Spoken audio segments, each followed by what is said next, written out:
दोस्तों, एक मरता हुआ आदमी, करोड़ों की दौलत और एक आखिरी इच्छा जिसने पूरे घर की नींव हिला दी।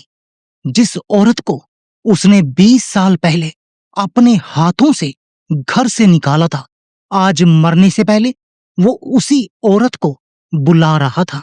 और जब वो औरत 20 साल बाद उसी घर की दहलीज पर आकर खड़ी हुई, तो जो सच सामने आया उसे सुनकर सोतन के पैरों तले जमीन खिसक गई। ये कहानी सिर्फ एक तालाब की नहीं है दोस्तों, ये कहानी है एक झूठ की जो 20 साल तक एक मर्द के सीने में दफन रहा, और एक औरत की जिसने नफरत नहीं, माफी चुनी। रुकिए मत, क्योंकि इस कहानी का असली मोड़ आखिरी 5 मिनट में है। और यकीन मानिए, आपकी आंखें नम हुए बिना नहीं रहेंगी। चलिए शुरू करते हैं। मुंबई का सबसे महंगा इलाका, समंदर के किनारे एक आलीशान हवेली, नाम था मल्होत्रा मैंसन। मगर आज इस हवेली की हर दीवार जैसे सांस रोके खड़ी थी। देवराज सिंघानिया, शहर का सबसे बड़ा कारोबारी, जिसके एक इशारे पर हजारों लोग काम करते थे, जिसकी तिजोरियों में इतना सोना था कि 7 पुश्तें बैठकर खा सकती थी। मगर आज वही देवराज सिंघानिया अपने बिस्तर पर एक टूटे हुए खिलौने की तरह पड़ा था। कैंसर ने उसके शरीर को निचोड़ दिया था। हड्डियां चमड़ी से बाहर झांक रही थी और आंखें इतनी अंदर धस गई थी कि लगता था जैसे किसी ने उन्हें खींच लिया हो। बिस्तर के पास एक औरत बैठी थी, नाम था कामनी, देवराज की दूसरी पत्नी। पिछले 3 रातों से उसने पलक तक नहीं झपकाई थी। उसके बाल बिखरे हुए थे, आंखों के नीचे काले घेरे थे, मगर उसका हाथ अपने पति के ठंडे पड़ते हाथ पर जमा हुआ था।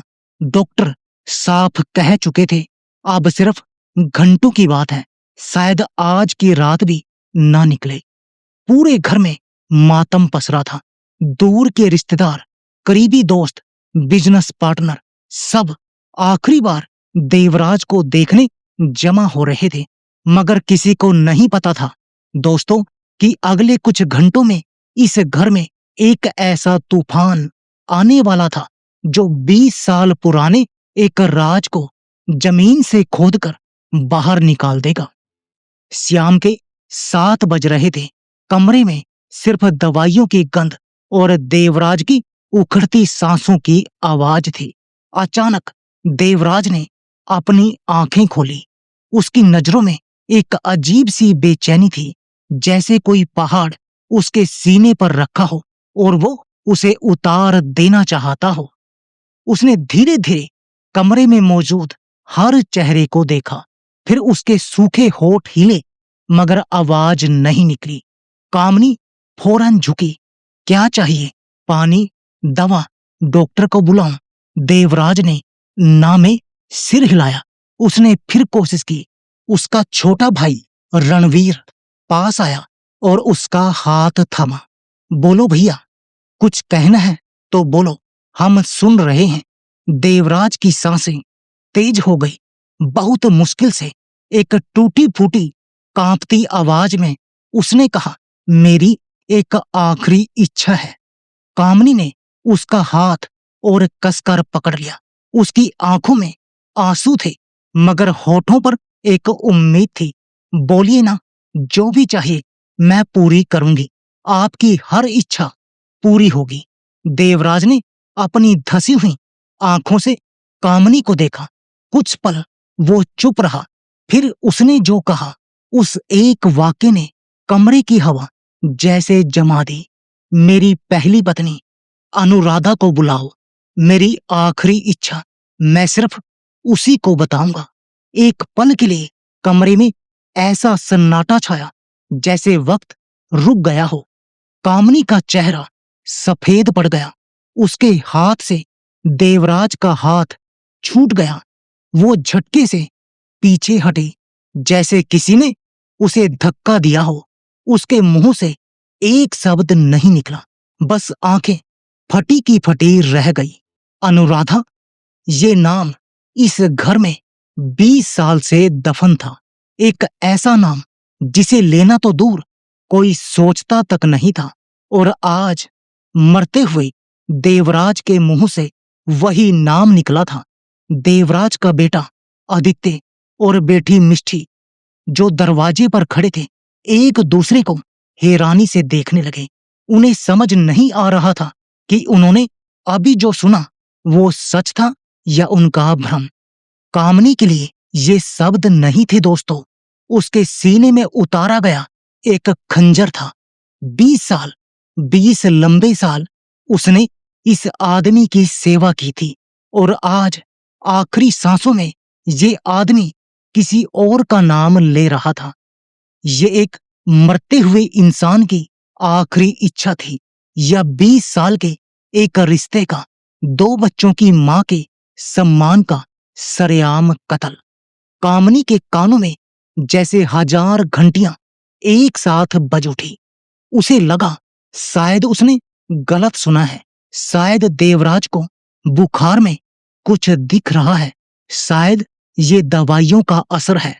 मगर जब उसने अपने पति की आंखों में झांका तो वहां कोई भ्रम नहीं था। देवराज पूरे होश में था, और उसने जो कहा था वो साफ साफ कहा था। ये क्या कह रहे हैं आप? कामनी की आवाज कांप रही थी, उसके हाथ बेकाबू होकर थरथरा रहे थे। देवराज ने धीमी टूटती आवाज में कहा, कामनी, मुझे माफ करना, मगर मेरी आखिरी इच्छा मैं सिर्फ अनुराधा को बताऊंगा। कामनी खड़ी हो गई, उसका चेहरा दर्द और गुस्से से लाल हो गया था। आंसू उसके गालों पर बह रहे थे, मगर आवाज में आग थी। बहुत खूब, मरते वक्त भी उसी का नाम। तो मैं क्या थी आपके लिए? एक नौकरानी, एक सुविधा। 20 साल, पूरे 20 साल मैंने आपकी खिदमत की। जब आप बीमार पड़े तो रात रात भर जाग कर मैंने आपको संभाला, अपने हाथों से खाना खिलाया, दवाइयां दी, आपका शरीर पोंछा। और आज आज मरते वक्त आप किसी और को बुला रहे हैं। कमरे में हर शख्स बेचैन था। रणवीर की पत्नी मीरा ने आगे बढ़कर कामनी का कंधा थामना चाहा। कामनी, शांत हो जाओ प्लीज। कैसे शांत हो जाऊं दीदी? कामनी ने मीरा की तरफ देखा। उसकी आंखों में आंसू थे और चेहरे पर एक टूटी हुई हंसी। अगर आप मेरी जगह होती तो क्या शांत रहती? क्या नहीं किया मैंने इस इंसान के लिए? और आज ये मुझसे कह रहा है कि इसे अपनी पहली पत्नी चाहिए। मिष्टी रोते हुए आगे आई। मम्मा प्लीज, पापा बीमार हैं, उन्हें होश नहीं है शायद। नहीं बेटा, कामनी ने अपनी बेटी को रोकते हुए कहा। उसने देवराज की तरफ देखा। तेरे पापा बिल्कुल होश में हैं, ये जानते हैं ये क्या कह रहे हैं, और शायद शायद इन्होंने हमेशा से सिर्फ अनुराधा को ही चाहा। मैं तो बस एक समझौता थी, एक खाली जगह भरने का सामान। क्यों, सही कह रही हूं ना मैं? देवराज देवराज ने धीरे से, बहुत धीरे से सिर हिला दिया। हाँ, बस ये एक शब्द कामनी का दिल चूर चूर कर देने के लिए काफी था। रणवीर ने हिम्मत करके कहा, देवराज, ये क्या पागलपन है? कामनी तेरी पत्नी है, तेरे बच्चों की मां है, तू इसके साथ ऐसा नहीं कर सकता। देवराज की आंखों से आंसू बहने लगे, उसकी आवाज और कमजोर हो गई। रणवीर, मुझे पता है ये कितना गलत लग रहा है, मगर मुझे मुझे इस वक्त अनुराधा ही चाहिए। प्लीज उसे बुला लो। आदित्य ने बेचैनी से पूछा, चाचा जी, ये अनुराधा कौन है?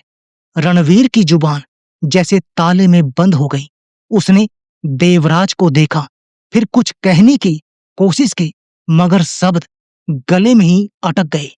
कामनी ने एक कड़वी हंसी हंसते हुए कहा, अनुराधा, तुम्हारे पापा की पहली पत्नी, वो औरत जिसे तुम्हारे पापा ने 20 साल पहले तलाक देकर इस घर से निकाला था, वो औरत जिसका नाम इस घर में कभी नहीं लिया गया, और आज ये उसी को बुलाना चाहते हैं। आदित्य और मिष्टी सकते में आ गए। उनके पैरों तले जमीन खिसक गई। पापा, मिष्टी की आवाज कांप रही थी। आपने हमें कभी नहीं बताया कि आपकी पहली शादी भी हुई थी। वो कौन है? कहाँ रहती है? देवराज ने अपनी बेटी की तरफ देखा। उसकी आंखों में 20 साल पुराना दर्द था। वो कानपुर में रहती है। रणवीर के पास उसका पता है। रणवीर ने कांपते हाथों से अपनी डायरी निकाली। उसके चेहरे पर एक अजीब सी हिचकिचाहट थी। सबकी नजरें उस पर टिकी थी। हर कोई जानना चाहता था कि क्या वो औरत आएगी। रणवीर ने नंबर डायल किया। कमरे में इतना सन्नाटा था कि फोन की हर घंटी दीवारों से टकराकर गूंज रही थी। घंटी, घंटी, घंटी। फिर दूसरी तरफ से एक आवाज आई, हेलो। रणवीर के गले में आवाज अटक गई। 20 साल बाद वो ये आवाज सुन रहा था। उसने खुद को संभालते हुए कहा, अनुराधा, मैं रणवीर बोल रहा हूं, देवराज का छोटा भाई।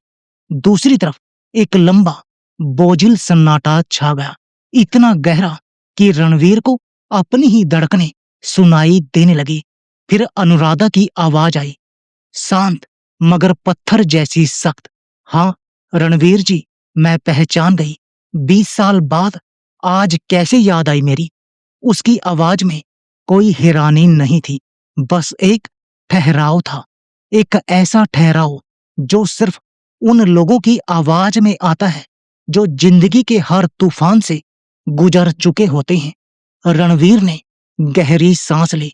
अनुराधा, देवराज बहुत बीमार है।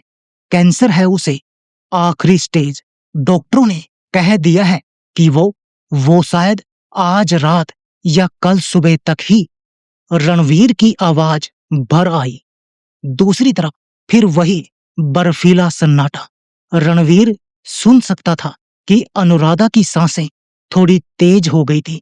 फिर खुद को संभालते हुए उसने पूछा, तो आपने मुझे ये बताने के लिए फोन किया कि वो मर रहा है?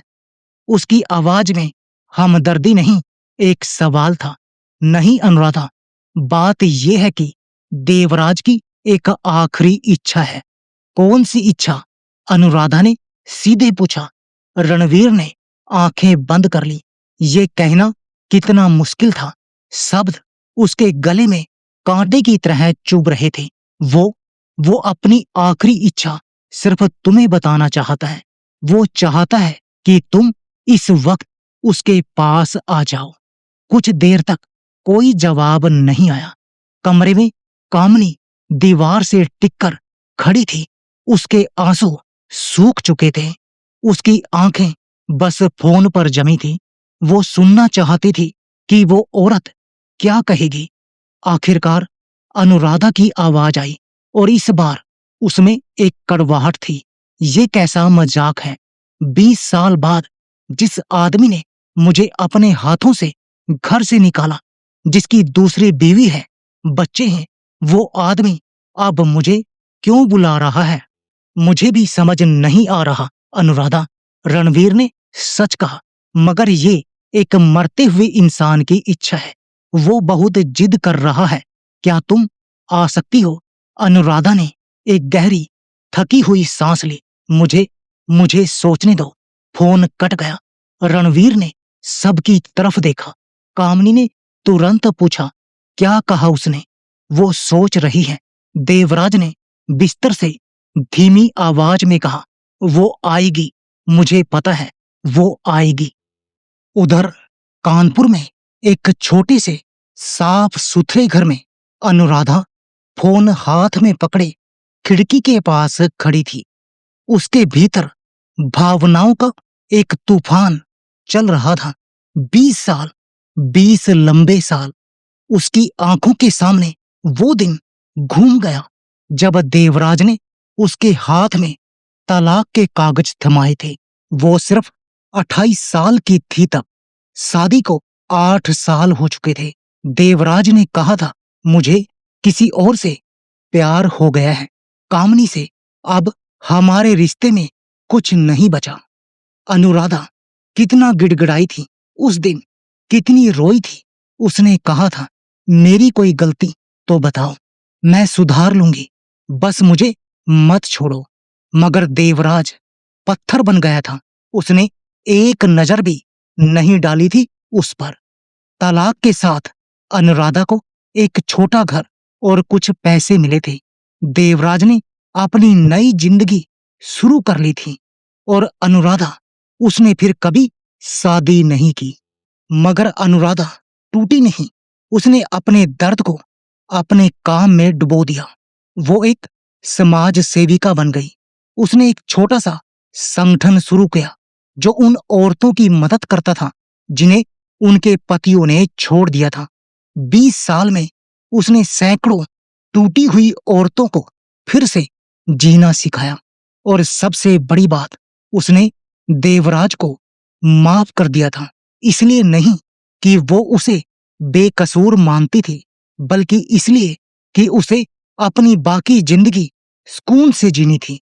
नफरत का बोझ ढोते ढोते वो थक चुकी थी। मगर अब 20 साल बाद वो आदमी फिर से उसकी जिंदगी में आना चाहता था। उसकी सहेली और संगठन की साथी सरला ने उसे देखा। क्या हुआ अनुराधा, तुम परेशान लग रही हो? अनुराधा ने भारी मन से पूरी बात बताई। सरला हैरान रह गई। क्या 20 साल बाद? अब इस बात का क्या मतलब? तुम क्या करोगी? अनुराधा ने खिड़की से बाहर देखते हुए कहा, मुझे नहीं पता सरला। एक तरफ मैं उससे इतनी नाराज हूं कि उसका चेहरा भी नहीं देखना चाहती, मगर दूसरी तरफ वो मर रहा है और उसकी आखिरी इच्छा है। सरला ने उसका हाथ पकड़ा। देख, ये तेरा फैसला है, मगर अगर तू गई तो क्या खुद को संभाल पाएगी? उसकी दूसरी बीवी वहां होगी, उसके बच्चे होंगे, तू ये सब देख पाएगी? अनुराधा कुछ देर चुप रही, फिर बोली, सरला, मैं अभी तक यही समझने की कोशिश कर रही हूं कि देवराज ऐसा क्यों कर रहा है। 20 साल बाद मरते वक्त वो मुझे क्यों याद कर रहा है? जिस आदमी ने मुझे ठुकराया, वो आज मुझे क्यों बुला रहा है? सरला ने धीरे से कहा, शायद उसे अपनी गलती का एहसास हो गया हो, या शायद वो माफी मांगना चाहता हो। अनुराधा ने सिर हिलाया। उसकी आंखों में एक अजीब सी चमक थी। या शायद कोई और बात है, कोई ऐसी बात जो हम नहीं जानते, कोई ऐसा सच जो उसने 20 साल छुपाया।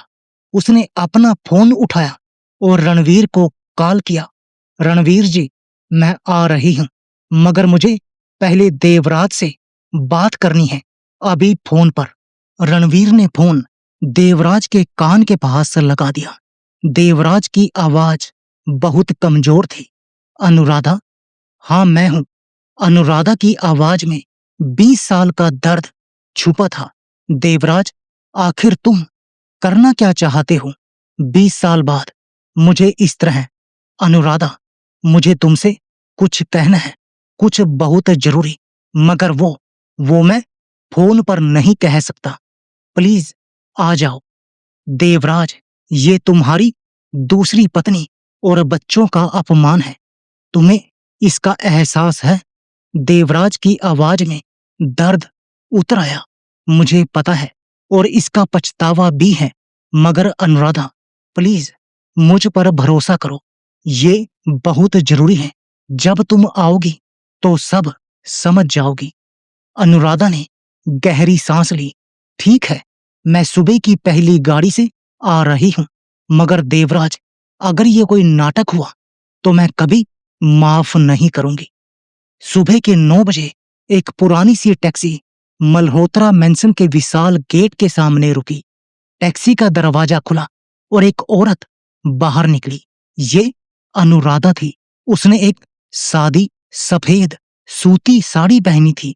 चेहरे पर कोई मेकअप नहीं, गले में कोई गहना नहीं। चेहरे पर उम्र की लकीरें साफ दिख रही थी, मगर उसकी आंखों में एक अजीब सी शांति थी, एक ऐसा ठहराव जो किसी तूफान से लड़कर जीतने के बाद आता है। उसने एक नजर उस आलीशान हवेली की ऊंची दीवारों को देखा। ये कभी उसका भी घर था। एक जमाने में वो भी यहाँ की मालकिन थी। आज 20 साल बाद ये घर उसके लिए एक अजनबी जगह थी। उसके हाथ कांप रहे थे, मगर उसने खुद को संभाला। वो यहाँ कमजोर पड़ने नहीं आई थी। वो यहाँ अपने सवालों के जवाब लेने आई थी। उसने गेट की घंटी बजाई। थोड़ी देर बाद दरवाजा खुला। सामने रणवीर खड़ा था। 20 साल में वो बूढ़ा हो चुका था। उसने अनुराधा को देखा और एक पल के लिए पहचान भी नहीं पाया। ये वो हंसती खिलखिलाती अनुराधा नहीं थी। ये एक खामोश गंभीर औरत थी जिसे वक्त ने पूरी तरह बदल दिया था। अनुराधा, तुम आ गई। रणवीर की आवाज में एक अजीब सी राहत थी। आओ, अंदर आओ। अनुराधा ने अंदर कदम रखा। घर के अंदर सब कुछ बदल चुका था। नया फर्नीचर, दीवारों पर नए रंग, नई सजावट। कुछ भी वैसा नहीं था जैसा उसे याद था। हर चीज चीख चीख कर कह रही थी, ये अब तुम्हारा घर नहीं है। तभी उसकी नजर हाल की दीवार पर लगी एक बड़ी तस्वीर पर पड़ी। देवराज, कामनी, आदित्य और मिष्टी, एक खुशहाल परिवार की तस्वीर। अनुराधा एक पल के लिए वहीं ठिठक गई। ये उसकी जगह थी जो किसी और ने ले ली थी। एक गहरा दर्द उसके सीने में उठा, मगर उसने उसे चेहरे पर नहीं आने दिया। रणवीर उसे देवराज के कमरे की तरफ ले गया। कमरे के दरवाजे पर कामिनी खड़ी थी। जैसे ही दोनों औरतें आमने सामने आई, हवा में एक अजीब सा तनाव फैल गया। कामिनी ने अनुराधा को ऊपर से नीचे तक देखा। उसकी आंखों में नफरत थी, ईर्ष्या थी और एक ऐसी औरत का दर्द था जो अपना सब कुछ हारती हुई महसूस कर रही थी। तो तुम हो अनुराधा? कामिनी की आवाज में जहर घुला था। देवराज की पहली पत्नी, उसका असली प्यार। अनुराधा ने शांति से कामिनी की तरफ देखा। उसकी आंखों में ना कोई घमंड था, ना कोई जीत का एहसास। मैं समझ सकती हूं तुम्हें कैसा महसूस हो रहा है कामिनी। यकीन करो, मैं यहां अपनी मर्जी से नहीं आई हूं। फिर भी आ तो गई ना, कामिनी ने ताना मारा। शायद तुम्हें भी ये तमाशा देखने में मजा आ रहा होगा, ये देखने में कि मैं कैसे जलील हो रही हूं। अनुराधा ने गहरी सांस ली। मैं किसी की बेइज्जती देखने या करने नहीं आई हूं। देवराज ने मुझे बुलाया है और मुझे लगता है उसके पीछे कोई बहुत बड़ी वजह होगी, वरना कोई मर्द मरते वक्त अपनी 20 साल पुरानी गलती को नहीं दोहराता। कामिनी एक पल के लिए चुप हो गई। अनुराधा की बातों में एक वजन था, एक सच्चाई थी जिसे वो नजरअंदाज नहीं कर सकती थी। रणवीर ने बीच में कहा, बस करो कामिनी। अनुराधा, चलो, देवराज तुम्हारा इंतजार कर रहा है। वो रात भर बेचैन रहा, बार बार बस तुम्हारा नाम ले रहा था। ये सुनकर कामिनी के सीने में एक और छुरा उतर गया। अनुराधा ने देवराज के कमरे में कदम रखा। अंदर का नजारा दिल दहला देने वाला था। बिस्तर पर देवराज एक जिंदा लाश की तरह पड़ा था। उसकी सांसें बहुत धीमी चल रही थी। अनुराधा एक पल के लिए ठिठक गई। ये वही देवराज था जिससे उसने कभी बेइंतहा मोहब्बत की थी, जिसके लिए उसने अपना सब कुछ कुर्बान किया था। बीमारी ने उसे इतना बदल दिया था कि पहचानना भी मुश्किल था। शायद उसकी आहट सुनकर देवराज ने धीरे धीरे आंखें खोली। जैसे ही उसने अनुराधा को देखा, उसकी धसी हुई आंखों में एक चमक सी आ गई, एक राहत, जैसे कोई थका हुआ मुसाफिर 20 साल बाद आखिरकार अपने घर पहुंच गया हो। उसने बहुत कमजोर आवाज में कहा, अनुराधा, तुम आ गई। अनुराधा बिस्तर के पास रखे स्टूल पर बैठ गई। उसकी आंखों में ना आंसू थे, ना गुस्सा, बस एक सवाल था। हाँ, मैं आ गई। अब बताओ, मुझे यहाँ क्यों बुलाया? मेरे पास ज्यादा वक्त नहीं है, मुझे जवाब चाहिए। देवराज ने एक लंबी सांस लेने की कोशिश की। उसने कमरे में मौजूद हर शख्स को देखा, रणवीर, मीरा, कामनी और दरवाजे पर खड़े आदित्य और मिष्ठी। उसने कांपती आवाज में कहा, मैं चाहता हूं सब यहीं रहें। कामनी, आदित्य, मिष्ठी, तुम सब सुनो, ये सच तुम सबको जानने का हक है। कामनी, जो अब तक दरवाजे पर खड़ी थी, धीरे धीरे अंदर आई। देवराज ने बोलना शुरू किया। उसकी आवाज में 20 साल का पछतावा भरा था। 20 साल पहले मैंने अनुराधा को तलाक दिया था। मैंने सबसे कहा था कि मुझे कामनी से प्यार हो गया है। खुद कामनी भी यही मानती रही कि मैं उससे प्यार करता था, उसके साथ रहना चाहता था। इसलिए मैंने अपनी पहली पत्नी को छोड़कर कामनी से शादी की। देवराज एक पल रुका। उसकी सांसें तेज हो गई थी, मगर यह सच नहीं था। कमरे में हर शख्स की सांसें जैसे रुक गई। असली वजह कुछ और थी, एक ऐसा राज जो मैंने आज तक अपने सीने में दफन रखा था। अनुराधा की आंखें फैल गई। कामनी का दिल जोर जोर से धड़कने लगा। देवराज ने अपनी धसी हुई आंखों से पहले अनुराधा को देखा। अनुराधा, तुम्हें याद है हम कितने खुश थे? हमारी शादी के शुरुआती साल जैसे कोई सपना हो। मैं तुमसे बेइंतहा प्यार करता था, हद से ज्यादा। ये सुनकर अनुराधा की शांत आंखों में एक पल के लिए 20 साल पुरानी चमक लौटी और फिर बुझ गई। मगर देवराज की आवाज कांपने लगी। हमारी शादी को कई साल बीत गए और हमारे घर में बच्चे की किलकारी नहीं गूंजी। तुम्हें याद है हमने कितने डॉक्टर बदले, कितने मंदिरों में मन्नतें मांगी, हमने कोई दरवाजा नहीं छोड़ा। अनुराधा ने धीरे से सिर हिलाया। वो दिन वो कैसे भूल सकती थी? हर महीने एक नई उम्मीद और फिर वही टूटन। फिर देवराज की आवाज और कांपी। फिर एक दिन हम मुंबई के उस बड़े डॉक्टर के पास गए। उसने हमारे सारे टेस्ट किए और फिर देवराज एक पल रुका। उसने आंखें बंद कर ली, जैसे वो उस दिन को फिर से जी रहा हो। तुम नहीं जानती अनुराधा, डॉक्टर ने मुझे बाद में अकेले बुलाया था और कहा था कि रिपोर्ट में देवराज की आवाज गले में ही अटक गई। क्या क्या कहा था उसने देवराज? अनुराधा ने धीरे से पूछा। देवराज ने आंखें खोली और सीधे अनुराधा की आंखों में देखा। उसके आंसू बह रहे थे। डॉक्टर ने कहा कि कमी मुझ में थी अनुराधा, मुझ में, तुम में नहीं। मैं कभी पिता नहीं बन सकता था।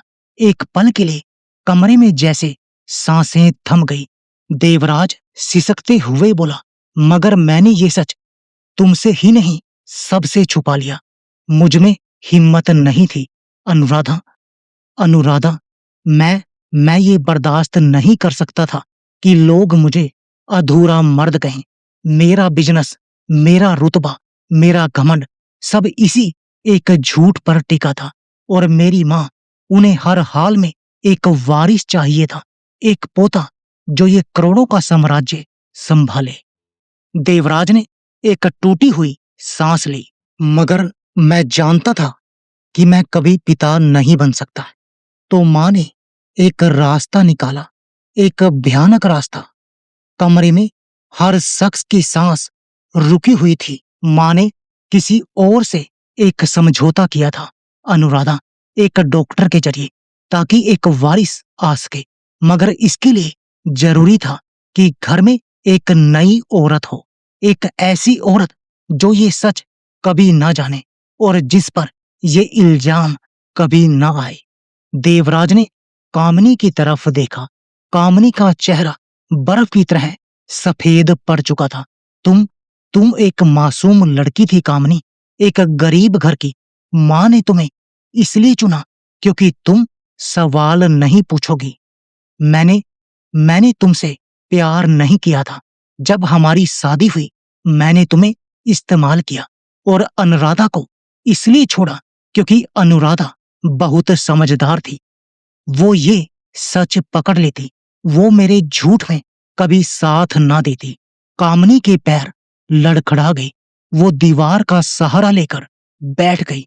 20 साल, उसकी पूरी शादी, उसका पूरा वजूद एक झूठ की बुनियाद पर खड़ा था।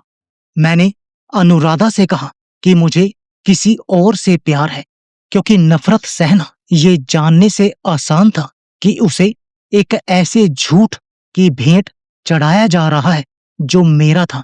देवराज की आवाज कांप रही थी। मैंने तुम्हारा दिल तोड़ा अनुराधा, ताकि मेरा घमंड बच जाए।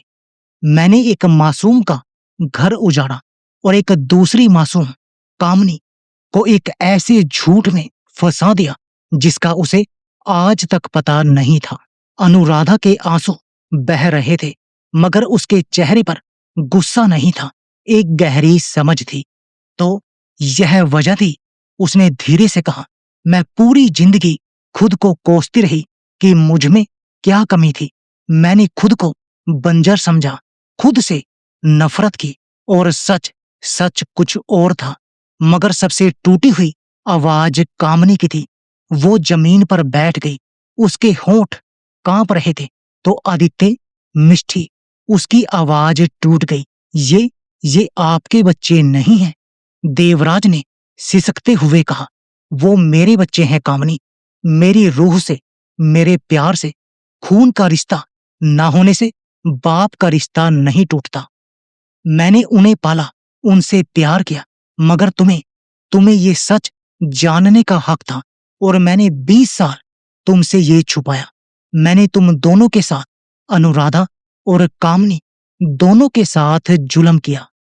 आदित्य, जो दरवाजे पर खड़ा था, उसकी आंखों से लगातार आंसू बह रहे थे। उसने धीरे से कहा, तो हम कौन हैं पापा? हमारी असली पहचान क्या है? देवराज ने अपने बेटे की तरफ देखा। तुम मेरे बेटे हो आदित्य, बस इतना ही सच है और इतना ही जरूरी है। बाकी सब मेरे गुनाह हैं, तुम्हारे नहीं। देवराज ने अपनी बची खुची ताकत बटोरते हुए कहा, और अब मेरी आखिरी इच्छा। सबकी निगाहें एक बार फिर देवराज पर टिक गई। उसने पहले अनुराधा को देखा, फिर कामनी को, फिर अपने बच्चों को। मेरी आखिरी इच्छा ये है कि मेरे मरने के बाद मेरी चिता को आग अनुराधा दे। ये सुनते ही कामनी के होश उड़ गए। उसका चेहरा पीला पड़ गया, आंखें फटी की फटी रह गई। ये उसके पूरे वजूद को, उसकी पूरी पहचान को सबके सामने राख कर देने जैसा था, क्योंकि देवराज की आवाज कांप रही थी। हिंदू परंपरा में जो चिता को आग देता है वो सबसे करीबी माना जाता है। मैं चाहता हूं कि सारी दुनिया जाने, मेरा सबसे बड़ा गुनाह अनुराधा के साथ था, और मेरी सबसे बड़ी माफी भी उसी के नाम होनी चाहिए। कामनी सकते में थी। उसकी आंखों के सामने अंधेरा छाने लगा। तभी अनुराधा ने अपने आंसू पोंछे और बोली, नहीं देवराज। पूरा कमरा चौंक गया। देवराज ने हैरानी से कहा, क्यों अनुराधा, क्यों नहीं? अनुराधा खड़ी हो गई। उसने कामनी की तरफ देखा, फिर आदित्य और मिष्ठी की तरफ, जो टूटे हुए खड़े थे। फिर उसने जो कहा वो सुनकर कामनी के आंसू थम गए। देवराज, मैं तुम्हें बरसों पहले माफ कर चुकी थी। नफरत ने मुझे कहीं नहीं पहुंचाया। आज जो सच तुमने बताया उसे सुनकर मेरा कलेजा फट रहा है, मगर मेरा गुस्सा अब खत्म हो चुका है। मगर देवराज, मैं तुम्हारी चिता को आग नहीं दूंगी। देवराज की आंखों में सवाल था। अनुराधा ने कामनी की ओर इशारा करते हुए कहा, क्योंकि ये गलत है। तुमने आज एक झूठ की दीवार गिराई है और मैं उस पर नफरत की एक नई दीवार नहीं खड़ी करूंगी। ये औरत कामनी पिछले 20 साल से इस घर की पत्नी रही है। इसने तुम्हारी सेवा की, तुम्हारे बच्चों को पाला, और सबसे बड़ी बात, ये भी उतनी ही मासूम है जितनी मैं थी। हम दोनों एक ही झूठ की कैदी थे, बस अलग अलग कोठरियों में। कामनी ने आंसुओं से भरी आंखों से अनुराधा को देखा। तुम मेरे लिए यह कह रही हो, जिस औरत ने तुम्हें इतनी नफरत दी। अनुराधा ने उसके पास जाकर उसका हाथ थामा। मैं तुम्हारे लिए नहीं, कामनी, सही के लिए कह रही हूं। तुम मेरी सौतन नहीं हो। तुम मेरी तरह ही एक ठगी हुई औरत हो। फर्क सिर्फ इतना है कि मेरा सच मुझे 20 साल देर से पता चला और तुम्हें आज। हम दोनों इस आदमी की मजबूरियों और झूठ की शिकार हैं, मगर अब हम एक दूसरे की दुश्मन बनकर इस झूठ को आगे नहीं बढ़ाएंगे। कमरे में एक पल के लिए सिर्फ सिसकियां गूंजती रही। अनुराधा ने देवराज की तरफ देखा। तुम्हारा सच्चा प्रायश्चित चिता को आग देने में नहीं है देवराज। तुम्हारा प्रायश्चित इसमें है कि तुम कामनी और इसके बच्चों को वो सम्मान दो जिसके वो हकदार हैं। तुम्हारी चिता को आग आदित्य देगा, तुम्हारा बेटा, क्योंकि वही उचित है, और एक पत्नी होने के सारे हक कामनी के पास रहेंगे। आदित्य ने रोते हुए कहा, आंटी, आप बहुत बड़े दिल की हैं। मैं नहीं जानता कैसे आपका शुक्रिया अदा करूं। अनुराधा ने आदित्य के सिर पर हाथ रखा। बेटा, जिंदगी में कभी कभी हमें अपने सबसे गहरे जख्म से ऊपर उठकर सोचना पड़ता है। मैंने यही सीखा है, और मैं नहीं चाहती कि तुम लोग वो बोझ ढो जो मैंने 20 साल ढोया। देवराज की आंखों से लगातार आंसू बह रहे थे। उसने कामनी की तरफ देखा। कामनी, मुझे माफ कर दो। मैंने तुम्हारे साथ सबसे बड़ा अन्याय किया। तुम इस सब में बिल्कुल बेकसूर थी। तुमने मुझे एक अच्छी पत्नी, एक बेहतरीन मां बनकर दिखाया, जबकि मैं एक झूठा इंसान था। कामिनी रो पड़ी। उसने कांपती आवाज में कहा, मैं नहीं जानती देवराज कि मैं आपको माफ कर पाऊंगी या नहीं। 20 साल, मेरी पूरी जिंदगी एक झूठ थी। मगर उसने अनुराधा की तरफ देखा। मगर आज इस औरत ने मुझे सिखाया कि नफरत का बोझ ढोने से बेहतर है सच के साथ जीना। देवराज ने अपनी बेटी मिष्ठी का हाथ पकड़ा। बेटी, मैं तुम्हारा बाप था, हूं और रहूंगा। खून के रिश्ते से बड़ा होता है परवरिश का, प्यार का रिश्ता। तुम और आदित्य मेरी सबसे बड़ी दौलत हो। मैंने अपनी वसीयत में तुम सब के लिए सब कुछ व्यवस्थित कर दिया है। मगर मुझे माफ कर देना कि मैं तुम्हें एक सच्चा बाप होने का गर्व नहीं दे पाया। मिष्ठी सिसकते हुए बोली, पापा, हमें आपकी दौलत नहीं चाहिए, हमें आप चाहिए। मगर आप तो जा रहे हैं। देवराज मुस्कुराने की कोशिश करते हुए बोला, मैं हमेशा तुम्हारे साथ रहूंगा। बेटी, अपनी मां का सहारा बनना और अनुराधा आंटी का सम्मान करना। ये औरत मुझसे कहीं बड़ी है। देवराज ने अनुराधा की तरफ देखा। अनुराधा, भले तुमने मेरी चिता को आग देने से इनकार कर दिया, मगर मुझे माफ कर दो। मेरे आखिरी सफर पर तुम्हारी माफी मेरा सबसे बड़ा सहारा होगी। अनुराधा ने उसके पास आकर धीरे से कहा, मैं तुम्हें कब का माफ कर चुकी हूं देवराज। आज सिर्फ इतना और कहूंगी, जा, अपनी आत्मा का बोझ उतार जा। तेरे झूठ की कैद से मैं भी आजाद हुई और कामनी भी।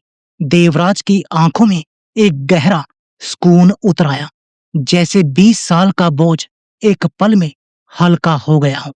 कुछ देर बाद उसकी सांसें और धीमी हो गई। उसने रणवीर का हाथ पकड़ा। भाई, इन सब का ख्याल रखना। रणवीर ने रोते हुए कहा, मैं वादा करता हूं देवराज, तू चिंता मत कर। देवराज ने अपने बच्चों की तरफ देखा। एक पल वो दोनों को निहारता रहा, फिर धीरे से आंखें बंद कर ली। कमरे में सिर्फ सिसकियां थी। धीरे धीरे देवराज की सांसें रुक गई।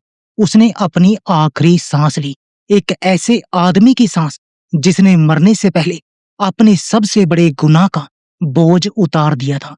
डॉक्टर ने आगे बढ़कर नाड़ी देखी और सिर हिला दिया। मुझे अफसोस है, वो नहीं रहे।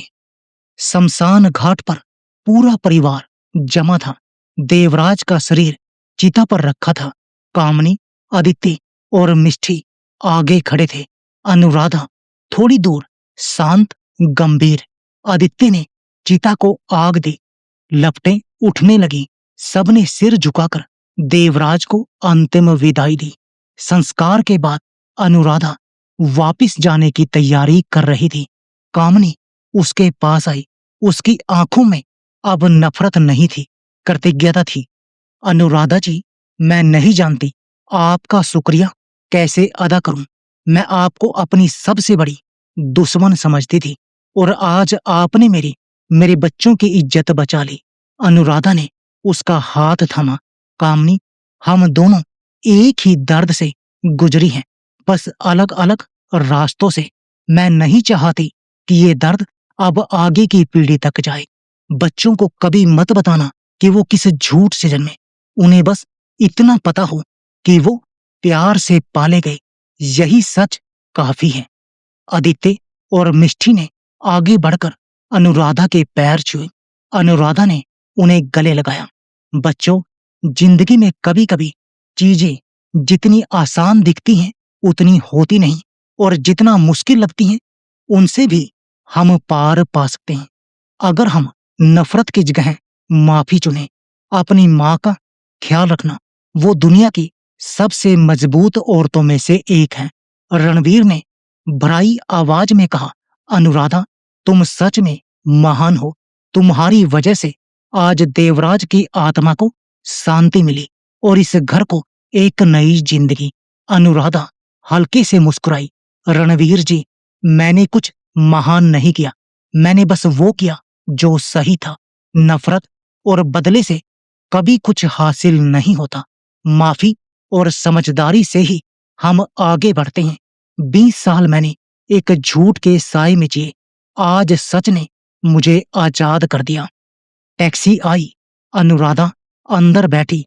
कामनी, आदित्य और मिष्ठी गेट पर खड़े उसे जाते देखते रहे, भराई आंखों से। जब तक अनुराधा की टैक्सी आंखों से ओझल नहीं हो गई, कामनी वहीं खड़ी रही। उस दिन उसने एक सबसे बड़ी बात सीखी कि कभी-कभी जिसे हम अपनी सोतन समझते हैं, वही हमें सबसे बड़ी इंसानियत सिखा जाती है। तो दोस्तों, अनुराधा जी ने आखिर में जो फैसला लिया, क्या वो सही था? एक औरत जिसका सब कुछ छीन लिया गया, उसने नफरत का रास्ता नहीं चुना, उसने माफी चुनी। उसने अपनी सोतन को दुश्मन नहीं, एक दुखी बहन समझा। क्या आप अनुराधा जी की जगह होते तो ये कर पाते?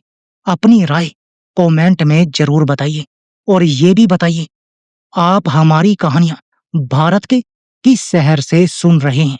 और दोस्तों, अगर आपकी जिंदगी में भी कोई ऐसी घटना या अनुभव हो जिसे आप चाहते हैं कि हम कहानी के रूप में सबके सामने लाएं, तो हमें जरूर लिख भेजिए, कमेंट कीजिए या डिस्क्रिप्शन में दी गई ईमेल आईडी पर मेल कीजिए। अगर ये कहानी आपके दिल को छू गई हो तो लाइक कीजिए, चैनल कहानियाना को सब्सक्राइब कीजिए और बेल आइकॉन जरूर दबाइए, ताकि ऐसी दिल छू लेने वाली कहानी सबसे पहले आप तक पहुंचे। मैं हूं आपका सिलेंडर। फिर मिलेंगे एक नई कहानी के साथ। तब तक के लिए आप अपना ख्याल रखिए। नमस्कार।